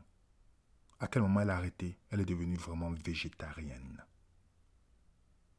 Pourtant, elle a dit qu'elle a arrêté en 1863, le juin. C'est grâce à une catholique qu'elle a arrêté définitivement la viande. Je vous lis la citation. J'ai une famille nombreuse qui compte souvent 16 personnes. Il y a des hommes qui travaillent à la charrue, qui abattent des arbres. Des hommes font des exercices vigoureux. Mais pas pour une parcelle de chair d'animaux n'est placée, mais pas une parcelle de chair d'animaux n'est placée sur notre table. Nous n'utilisons plus la viande depuis le camp meeting de 1894. Ce n'était pas mon intention d'en avoir sur ma table à tout moment, mais on faisait valoir avec insistance qu'un tel individu était incapable de manger ceci ou cela, et que son estomac pouvait mieux prendre soin de la viande que toute autre chose. Puis j'ai été incité à le placer sur ma table. L'utilisation du fromage a également commencé à s'imposer car certains aimaient le fromage. J'ai vite contrôlé cela, mais l'égoïsme de tuer les animaux pour satisfaire un appétit pervers m'a été présenté par une femme catholique agenouillée à mes pieds. J'ai eu honte, j'ai été affligé. Je l'ai vu sous un nouveau jour et j'ai dit, je ne fréquenterai plus le boucher, je n'aurai plus la chair de cadavre sur ma table. Vous avez le témoin de Fanny, qui était une secrétaire d'Ellen White, qui disait qu'elle mangeait la viande en cachette. Elle ne disait pas aux autres, elle mangeait la viande. Est-ce que vous savez c'est en 1894 que la question de la viande, grâce à une catholique, donc 31 ans après, 31 ans, donc Ellen White est devenue vraiment végétarienne vers la fin de sa vie. Parce qu'elle est morte en 1915. Donc 31 ans pour devenir végétarienne. Je peux bien concevoir qu'on est des humains, on a besoin de grandir, toutes ces choses, mais la prétention de dire à quelqu'un, c'est ça le problème. Il y a beaucoup de gens adventistes qui sont végétariens ou végétaliens, non pas par conviction, mais parce que Ellen White a dit que c'est important pour la fin des temps. Mais elle mangeait la viande aussi. Elle mangeait les fruits des mers. Vous savez le nombre de personnes qui ne sont pas convaincues, mais qui ne le font pas peur, et qui, malgré, ils vont dire, on est végétarien, mais mangent la viande de temps en temps. Ils le montrent clairement. Mais après, de temps en temps, oui, on est végétarien, on est ceci, mais ils mangent, il n'y a pas la conviction. Si tu es convaincu, tu ne peux pas. Et j'ai dit à des gens que si vous croyez à Ellen White, à tous ses écrits, vous ne devez pas mettre de pantalon, vous ne devez pas mettre les bijoux, vous ne devez pas mettre ceci. Je dis à toutes ces personnes, si vous croyez, ne faites pas la moitié. Parce que si vous croyez qu'elle est prophétesse, ne faites pas à moitié parce que vous démontrez que vous ne croyez pas à ses écrits. À moins que vous savez très bien qu'elle prenait chez d'autres auteurs, que peut-être, voilà, on ne sait pas ce qui motivait ceci, de se prétendre que Dieu a écrit, pourtant on voit les erreurs humaines dedans.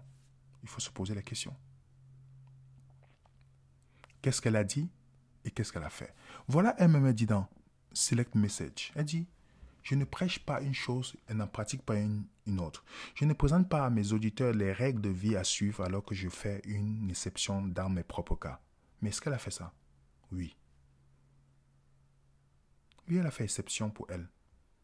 Pas seulement sur l'alimentation, mais aussi sur beaucoup d'autres choses. Je vais vous montrer quelques exemples.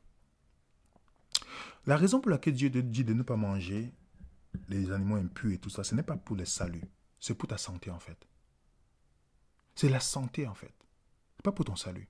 Le salut, c'est en Jésus uniquement. Le salut, c'est... Tu n'es pas sauvé parce que tu manges un morceau de brocoli, de tofu. Ce n'est pas le salut, pas le tofu. C'est le salut par Jésus uniquement. Mais Dieu veut que tu sois en santé, en bonne santé. Et il veut que tu sois en bonne santé. Donc, quand Pierre, dans le temps, il mangeait la viande encore, Acte 21 dit, à l'égard des païens qui ont cru, nous avons décidé de... Et nous leur avons écrit qu'ils eussent à s'abstenir des viandes sacrifiées aux idoles. Remarquez bien, la viande sacrifiée aux idoles, parce qu'on faisait les prières pour ces idoles. Le sang, parce que quand tu manges le sang, c'était pas bon pour ta santé. Les animaux étouffés et l'impudicité. Vous avez compris, les amis? Si je suis végétalien, ça ne me sauve pas. Ça ne me sauve pas du tout. Ça fait des années que ça ne me sauve pas. Je ne vois pas ça comme un salut. C'est pour ma santé, c'est tout. Et par rapport aux prophéties, Ellen Wadi, environ une semaine depuis, le Seigneur m'a montré dans une vision que des maisons et des terres ce seront d'aucune utilité en temps de détresse. Et qu'à ce moment-là, on ne pouvait pas s'en débarrasser. On ne pouvait pas s'en débarrasser. J'ai vu que c'était la volonté que les saints se libèrent de toute charge, de se débarrasser de leur maison et de leur terre avant que le temps de détresse n'arrive, et concluent ainsi une alliance avec Dieu par le sacrifice. Vous savez que les gens ont vendu. Et dit, j'ai vu qu'ils vendaient, qu'ils disposaient leurs biens sur l'autel, demandaient sérieusement leur devoir. Dieu leur apprendra quand se débarrasser de ces choses. Est-ce que vous savez que beaucoup de gens ont vendu leur maison? Ellen White n'a jamais vendu sa maison. Elle ne s'est jamais débarrassée de ses biens. Ces gens ont dépensé, ont vendu pensant que Jésus venait. C'est pourquoi, si vous connaissez l'histoire, il y a un grand nombre de personnes, à cause que les dates ne sont pas venues, ont abandonné la foi. J'ai également vu que Dieu n'avait pas exigé que tout son peuple dispose de ses biens en même temps, mais qu'en cas de besoin, il leur apprendrait qu'ils désiraient être instruits quand vendre et combien vendre. J'ai vu que certains avaient été obligés de disposer de leurs biens dans le passé pour soutenir la cause adventiste. Il y a des gens qui ont fait ça, de bonne intention. Mais elle et son mari n'ont pas vendu leurs biens. Vous comprenez? Parce qu'elle et son mari, ils percevaient aussi le salaire de l'église adventiste. Pour vous dire, Dieu. Dans une vue donnée le 27 juin 1850, mon ange qui m'accompagne a dit « Le temps est presque fini ». Vous savez pourquoi? Parce qu'elle disait que le temps est presque fini, parce que pour eux, Jésus venait, comme il n'est pas venu en 1844, il devait venir en 1851. C'était une idée de Joseph Smith. Pour les adventistes connaissent qui est Joseph Smith, qui était un contemporain d'Ellen White. Alors, l'ange lui dit que le temps est presque fini. Préparez-vous. Vous devrez mourir au monde d'une mort plus grande que celle que vous n'avez jamais vue. J'ai vu qu'il y avait une grande œuvre accomplie pour eux et peu de temps pour le faire. Est-ce qu'il est venu en 1851? Non. Toujours dans la vision qu'il venait en 1851, tandis que je voyais, je souligne en jaune, mais maintenant le temps est presque écoulé. Ce que nous avons appris pendant des années, ils devront l'apprendre dans quelques mois. Ils auront également beaucoup à désapprendre et beaucoup à réapprendre. Est-ce que Jésus est venu? Non. Le 23 septembre, j'ai vu que la carte de 1843 était dirigée par la main du Seigneur et qu'elle ne devrait pas être modifiée, que les figures étaient telles qu'il les voulait et que sa main était levée cachait une erreur dans certains chiffres. Cette charte-là de Miller, qui pensait que Jésus devait venir en 1843, après puis 1844, vous connaissez l'histoire. Et la charte là, Ellen White dit que on ne doit pas modifier. Dieu a montré qu'on ne doit pas modifier. Même s'il y a une erreur, on ne doit pas modifier. Et vous savez que Jésus n'est pas venu. Voilà ce qu'Ellen White dit. Dieu a conçu pour éprouver son peuple. Sa main couvrit une erreur dans le calcul des périodes prophétiques. Les adventistes n'ont pas découvert l'erreur et elles n'ont pas non plus découvert par les plus érudits de leurs adversaires. Ce dernier dit, votre calcul de période prophétique est correct, un grand événement est sur le point de se produire, mais ce n'est pas ce que prédit Miller. C'est la conversion du monde et non le second événement. Elle réinterprète maintenant. Pourtant, ça ne doit pas changer. Et vous savez que cette charte a été changée plus de 3 fois. Pourtant, Dieu a dit ne pas changer. Vous pouvez avoir aussi ce que, pour ceux qui veulent pousser, Ellen White et la porte fermée de la grâce. Vous l'avez dit que la porte de la grâce était fermée à une période. Ce n'était pas le cas. Vous avez vu la révision de la trahie des siècles, où quelque part elle a écrit, après elle a vu qu'il y a des choses, elle a révisé, la révision de ça. Et vous posez la question, si quelqu'un dit quelque chose, je peux vous donner d'autres prophéties, il vous dit quelque chose et ça n'arrive pas. La Bible te dit quoi dans Deutéronome? Mais le prophète qui aura l'audace de dire que à mon nom, une parole que je ne lui aurais point commandé de dire, et qui parlera au nom d'autres dieux, ce prophète-là sera puni de mort. Peut-être tu diras dans ton cœur, comment connaîtrons-nous la parole que l'Éternel n'aura point dite? Quand ce que dira le prophète n'aura pas lieu, il n'arrivera pas, ce sera une parole que l'Éternel n'aura point dite. C'est par audace que le prophète l'aura dite. N'aie pas peur de lui. Deutéronome 18, verset 20 à 22. Est-ce que vous comprenez? C'est pas audace. Et je vous donne encore une autre chose. Regardez ce qu'Ellen White dit sur les esclaves. En 1858, Ellen White écrivait que le maître d'esclaves devrait répondre à l'âme de son esclave qu'il a maintenu dans l'ignorance. Dieu ne pouvait pas amener au ciel l'esclave qui a été maintenu dans l'ignorance. Imaginez votre arrière-grand-père qui était esclave, qui n'a pas connu Jésus. Dieu, quand Jésus va venir, il ne va pas l'amener dans le ciel en fait. Pourtant, il était dans l'ignorance. Vous vous rendez compte, et c'est pourquoi il y a si vous donnez beaucoup de citations qui donnaient l'apparence du... Vous allez voir qu'il y a beaucoup de noms américains qui rejettent les écrits d'Ellen White. Qui rejettent. Ils se disent, mais mon grand-père qui a souffert, comment vous me dites ça? Est-ce que c'est biblique déjà?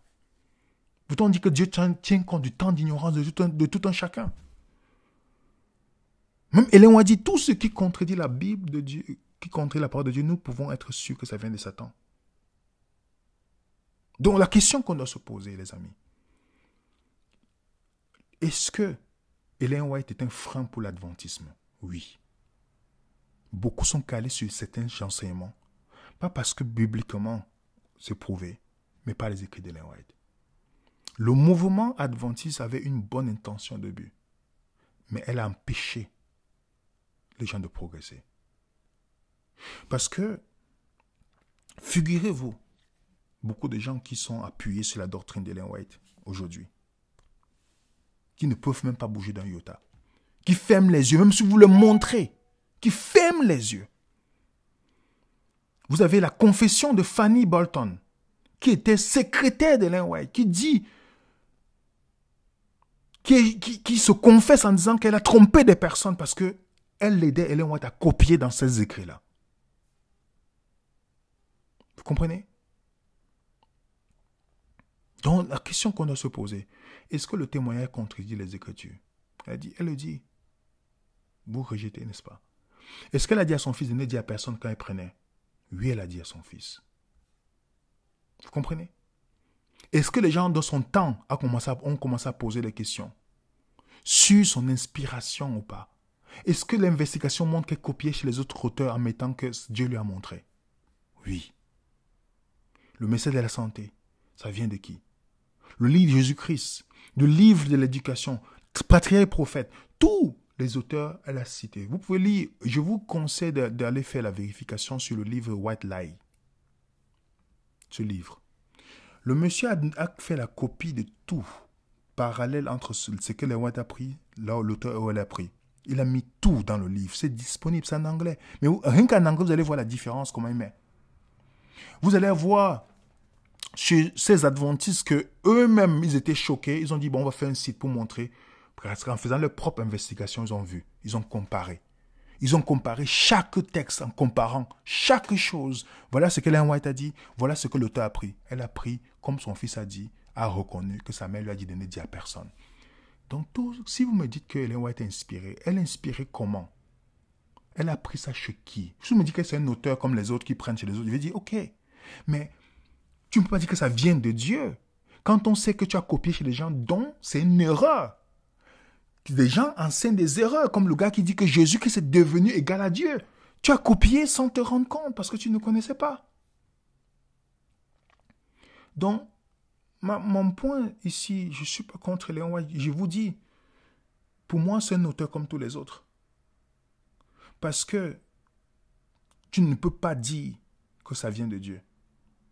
Quand on sait que la grande majorité de ce que tu as écrit vient des autres auteurs. Sans te rendre compte que l'Internet aujourd'hui devait exposer cela, les amis. La seule chose qui m'intéresse, c'est la Bible. C'est l'étude de la Bible.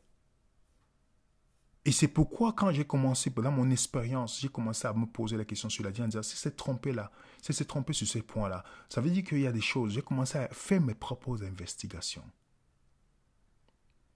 Pour désapprendre, pour y apprendre. Et je ne peux pas regretter ça. Et c'est pourquoi, comme je dis, je respecte un adventiste qui me dit qu'il croit ou pas. Si tu peux justifier dans la Bible, fine. Bien pour toi. C'est bien pour toi. Mais, pose-toi les vraies questions. Pose-toi les vraies questions. Et ne pensez pas que le dire, c'est être contre les adventistes. Je ne suis pas contre les adventistes. Je vous ai dit la guerre qu'on m'a menée lorsque j'ai commencé à poser les vraies questions. Le sabotage de mes entreprises, les choses, tout. Si je vous raconte, vous n'allez pas croire. Et je me suis posé la question juste parce que j'ai posé des questions. Juste parce que j'ai commencé à enseigner quelque chose qui va à l'encontre. Que ferait Jésus? Et pour vous dire à quel point c'est très dangereux. Les gens peuvent vous, dans l'adventisme, certaines personnes peuvent vous détester juste parce que vous ne pensez pas comme eux. Juste pour vous détester, les amis. Et je l'ai vécu. Heureusement qu'il y a d'autres personnes que le Saint-Esprit touche et qui vivent pour ressembler à Jésus, qui n'ont jamais changé dans leur comportement. Et on est toujours, rien n'a jamais changé. J'ai encore des gens que j'aime, ils le savent, ils écoutent ça, ils vont vous dire. Qui me prennent comme le frère et sœur, sans changement. On s'appelle, on discute. Mais ils me disent, oui, William, tu sais, je suis né dans ce mouvement. J'ai vraiment peur. Si je quitte là, tu vois, je lutte encore. Je comprends mon frère. Je comprends ma sœur. Je peux comprendre, c'est difficile. On a reçu un message, quelqu'un qui nous disait, je suis né dans l'adventisme depuis de plusieurs générations. J'ai peur d'écouter vos vidéos. La première fois qu'on m'a envoyé, j'ai eu peur. Chaque fois que j'écoute votre vidéo, je tremble parce que ça renverse tout ce que j'ai cru. Parce que ce que j'ai cru était basé sur rien. Les gens nous écrivent, ils nous le disent. Alors mes frères et sœurs adventistes, si nous sommes tous adventistes parce qu'on attend le retour de Christ, oui, j'attends le retour de Christ. Mais je ne suis pas adventiste parce que j'appartiens à une dénomination. Parce que le mouvement adventiste, ceux qui l'ignorent avaient une bonne intention, c'était les gens qui étudiaient. Ils voulaient avancer. Lorsque Ellen White a commencé à dire que Dieu parle à travers elle, beaucoup de gens se tournaient vers elle pour savoir d'où sortaient ces choses qu'elle disait. Pour eux, ils étaient impressionnés. Mais en fait, elle copiait chez d'autres personnes. Donc, c'est normal que si quelqu'un vous parle de la santé, vous parle de toutes ces choses, vous allez dire, mais c'est pour mon bien. Ça doit être inspiré de Dieu. Mais tant que tu n'as pas fait la recherche. Mais de l'autre côté, elle mange sa viande sous silence. Mais toi, tu dis, tu ne manges, si tu manges, ta prière ne va nulle part. Tu fais ceci, tu ne peux pas enseigner, mais elle le fait en silence. Si on est tous des hommes, oui, il y a les choses que nous disons, mais on prie Dieu qui nous aide parce qu'on tombe, on se dit, on sait que c'est vrai. Mais la position qu'elle a prise ne lui permettait pas de faire cela. Et c'est érigé en messager en disant tout ce qu'elle dit, ça vient de Dieu. Personne n'a la vérité. Quelqu'un m'a dit quand il voit Walter Veit, il voit la vérité. C'est une erreur. Walter Veit enseigne les choses qui sont bien, mais les choses qui ne sont pas bibliques. Et je l'ai déjà démontré à des amis, à des personnes que c'est pourquoi, je vous dis, beaucoup de laïcs adventistes enseignent, ils ne peuvent pas sortir de le carnaval. Ils sortent de là, ils sont cuits. Non seulement, ils ne peuvent pas, les conservateurs adventistes ne veulent même pas que tu sortes de... Si tu amènes un jour, tu dis qu'il y a 4 dîmes, dites à Walter Veit, ou dites à quiconque, regarde cette vidéo, laïque, qui peut démontrer bibliquement qu'il n'y a pas 4 dîmes dans la Bible. Nous serons prêts à accepter le débat public avec la personne. Dites-lui, si c'est que c'est vrai qu'il enseigne ça, vous allez voir comment des gens vont lui tourner le dos. C'est pourquoi il faut comprendre les laïcs adventistes qui restent seulement dans la prédication adventiste. Dans la prédication adventiste. Ils vont dire quelque chose, ils vont donner une citation de l'un où tu appuyer, parce qu'il faut montrer que tu es dans, tu es ça. C'est là où les conservateurs peuvent te soutenir. Sinon, tu n'auras rien. Donc, je peux comprendre la peur de beaucoup de personnes. Mais notre objectif, ce n'est pas d'attaquer l'adventiste. Si vous avez voulu savoir, Venez raisonner n'est pas adventiste. Venez raisonner, si c'est adventiste, on attend le retour de Christ. Mais Venez raisonner est un groupe de jeunes que d'autres n'ont pas de dénomination. D'autres sont encore dans une dénomination. Mais on s'assoit, la seule chose qui nous intéresse, c'est la Bible. Étudier tout de la Bible, échanger. Sans passion, sans émotion. Et parfois on s'assoit, on discute. Avec Samuel, on discute. Peut-être avec Marie, on échange, on dit, oui, ça c'est pointu, qu'est-ce que tu penses? Jamais une émotion, jamais un mot de trop. Jamais je n'ai vu quelqu'un rougir dans notre groupe parce que quelqu'un n'est pas d'accord. Je n'ai jamais vu ça en fait. Et lorsque vous réagissez avec émotion, lorsqu'on échange des paroles bibliques, vous devez prier vraiment parce que c'est problématique. Parce que si on m'amène en Arabie Saoudite, on questionne le christianisme devant moi, je ne vais pas rougir. Bien, je sais, vous allez dire que je suis noir, comment je vais rougir? Bon, c'est une expression. Je ne vais pas être gêné dans mes émotions, vous comprenez? Parce que la seule chose qui importe, est-ce que celui qui me pose des questions, il cherche la vérité? Si je vois qu'il est dans l'erreur, je vais lui montrer. Donc, si vous nous tournez le dos parce qu'on n'est pas d'accord, mais je sais que ce n'est pas Jésus qui est manifesté à travers cette attitude. Parce que si mon ami, quelqu'un que j'aime, se détourne de la vérité, mon but en tant que chrétien, c'est d'aller lui montrer. Et toutes les personnes qui ne nous parlent plus aujourd'hui, qui travaillent avec nous, ou qui nous suivaient, qui sont adventistes, ils ne veulent même plus de contact avec nous. Même quand on leur a écrit, je me rappelle, j'ai écrit à une dernière personne, on dit, je veux qu'on discute, dis-moi pourquoi. Non, j'ai apostasié. Sa femme a pleuré devant moi quand j'ai fait la présentation. Oh mais William, pourquoi ce que tu enseignes là, William, c'est pas ce que les gays avant-hier enseignent. Elle a pleuré devant moi. J'ai dit, je la regarde, mais tu sais que je ne capitule pas face aux émotions des gens. Il dit, ça c'est des émotions. Dis-moi ce que j'ai dit qui n'est pas biblique. Elle m'a même pas dit quelque chose que j'ai dit qui n'est pas biblique. Elle pensait que par ses pleurs, elle devait me manipuler. Non, ma sœur, ce que tu me dis, est-ce que c'est biblique ou pas? C'est la seule chose qui m'intéresse. Et elle a dit, elle et son mari ont décidé de ne plus me parler. Mais ils prennent mes documents d'études. Son mari, à la veille, a pris tous les documents. Il m'a demandé les études, le sanctuaire, tout. Il fait ses présentations avec. Mais ça vient, comme moi, pour eux, je suis perdu. Mais il présente les études de quelqu'un qui est perdu. S'ils avaient le vrai Saint-Esprit, pourquoi ils ont besoin de mes études, en fait? Les études, pourquoi vous avez besoin de ça?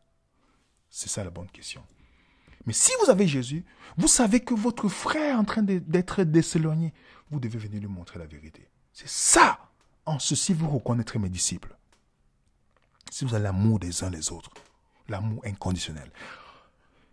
Il n'y a pas de plus grand amour de donner sa vie pour son prochain. Donc si quelqu'un voit que mon ami est dans l'erreur, je suis prêt à donner tout pour aller l'aider. Et non de prendre la distance ou de prendre mon chemin ou de m'éloigner de lui. Ce n'est pas ça, le christianisme. Parce qu'à la fin de compte, toutes ces querelles dénominationnelles, ce n'est pas important. Qu'est-ce qui, à la fin, va prôner? Est-ce que la personne a donné sa vie à Jésus?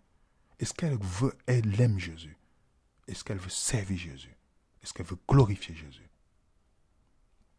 Vous comprenez? Est-ce que la personne suit la vérité de Jésus? Parce que les dénominations sont fabriquées par les hommes et qui sont faillibles et que c'est normal que vous n'allez pas trouver des choses qui ne sont pas vraies dans les dénominations. Alors mes frères et sœurs, voici ma plus longue vidéo. Je m'excuse. J'ai coupé certaines choses parce que je ne veux pas trop m'attarder, vous comprenez? Mais pour vous expliquer, voilà la démarche qui a été faite. Et qui n'est pas contre quiconque. C'est juste des remises en question qui sont nourries au fil du temps. Et je remercie encore la personne qui m'a poussé à aller encore plus chercher loin sur Ellen White. Et je vous ai montré, je vous donne ma position. Pour moi, je ne connais pas ce qui la motivait ou pas pour copier chez les autres auteurs et disant que ça vient d'elle. Je ne juge pas les intentions de quiconque, mais pour moi, elle n'a aucune autorité. C'est pourquoi vous le savez très bien. Comme j'étudie ma Bible, je cite les auteurs, si je dis quelque chose d'intéressant, j'examine toutes choses, je retiens ce qui est bon. Mais pour moi, elle n'a aucune autorité. Ça, c'est clair. En tout cas, je vous souhaite une bonne journée, un bon après-midi. J'espère que c'est avec l'amour que vous avez pris cela. Et si vous voyez que votre frère est dans l'erreur, contactez-moi. Ce sera un plaisir de discuter avec vous, sans passion, avec l'amour. Et si je me trompe, si vous me démontrez que je me trompe, je serai le premier à revenir ici faire la vidéo pour dire on m'a démontré le contraire. Gloire à Dieu. Je le dis en toute honnêteté. Donc si vous savez que vous pouvez sauver votre frère, en voyant que ce qu'il enseigne sur les dîmes c'est faux, sur le sceau de Dieu, sur toutes ces choses que vous pouvez, que vous avez l'Esprit de Dieu, alors envoyez-moi le mail. Ça me fera plaisir. Que la paix du Seigneur soit avec vous. Parce qu'Ézéchiel dit, si tu vois que ton frère est dans l'erreur, tu ne le sauves pas, Dieu va te demander le sang. Alors, si tu le sais, la balle est dans ton camp maintenant. Si tu sais que ce que je dis, c'est faux. À très bientôt sur Venez Raisonnons. Et j'espère qu'on ne recevra plus ces questions. Et si on doit recevoir, c'est peut-être la vérité si ce que je dis, c'est faux. Amen. Bonne soirée à vous et à très bientôt sur Venez Raisonnons. Que la paix du Seigneur soit avec vous et qu'il nous aide à désapprendre pour y apprendre. À bientôt les amis. Mettez un coup de pouce ou partagez la vidéo si vous voulez. À bientôt.